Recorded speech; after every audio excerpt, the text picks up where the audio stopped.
Yeah, well, as 30 was talking about earlier about coming into this kind of new Gilas program, I think that's not entirely accurate as most of these players actually have experience here playing with the Gilas program. I mean, even Kelly Williams, he played at the FIBA Asia Cup 2007, 2011. Robert Bolick played at the World Cup 2019. So, I mean, yeah, we can say that this is a new program. Some of the players are getting their first chance to play with each other. But I think just being able to have the experience of already playing with Gilas prior to this, I think that's a connection that should make the players adjust to each other a whole lot easier. And it's just being able to play for the national team. I think that's something that all of the players can really relate with, and should make the transition period a lot more easier for everyone. Absolutely, TK. Now, alongside the TNT core and some of the PBA players, we also have a lot of young talent in this team. A while ago, we saw 30 Ravenna. We also have Ange Kwame, Juan Gomez Eleano, even Dwight Ramos is in the team. Now, what do you think is their immediate impact to this Gilas squad, and what can we expect from them in the upcoming games?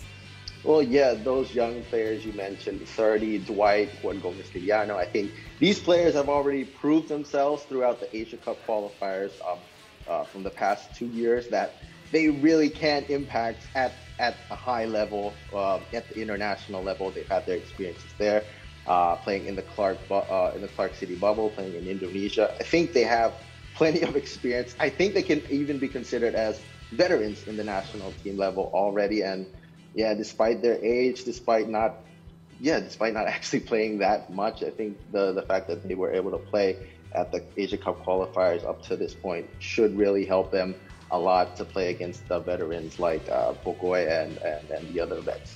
Well, we talked about the veterans and the young guys. How do you think the chemistry will come into play here as they're gonna play with short preparation, but we're all excited to see the Gilas Pilipinas go up against the international teams. No, I think one thing that I think Asia basketball fans have enjoyed watching from the Philippines is that there's always good chemistry within our team, within the Gilas team, just because of just everyone being so friendly towards each other, everyone being so accustomed with each other. There's always a family kind of vibe within the camp whenever the teams prepare themselves, no matter how short of a time of preparation it is, and that's something that really helps a lot, and we see on the court every time that the team plays. They enjoy playing with each other, and that just helps with the chemistry when it takes onto the court. Definitely. It's just like a brotherhood in the Gilas team. Now, TK, let's move on. We're done talking about the composition of the squad. Let's move on to their opponents. Can you give us a quick preview of how you see them matching up against India and New Zealand? Let's start with India first. Okay, starting with India. If you look at the world rankings, of course, India ranks way down there at 80 compared to the Philippines at 33. But India, they've been up and coming. They've been trying to revamp their roster, bringing in a new coach and bringing in a lot of young players. They have the youngest average roster in this group at 23 years old. They have 2 18-year-olds and 7 players aged not over 21 years old. But they also have the veterans that I think Asian basketball fans and Philippines basketball fans are familiar with. Vijesh Brigubanshi, Amritpal Singh, Aravin Anudaraj. These are players that have played for India for a long time already, and they should be the guys that are leading this team. It's a young squad, and that is something that I think Gilas will have to be wary about a bit, that youthful energy that this team brings.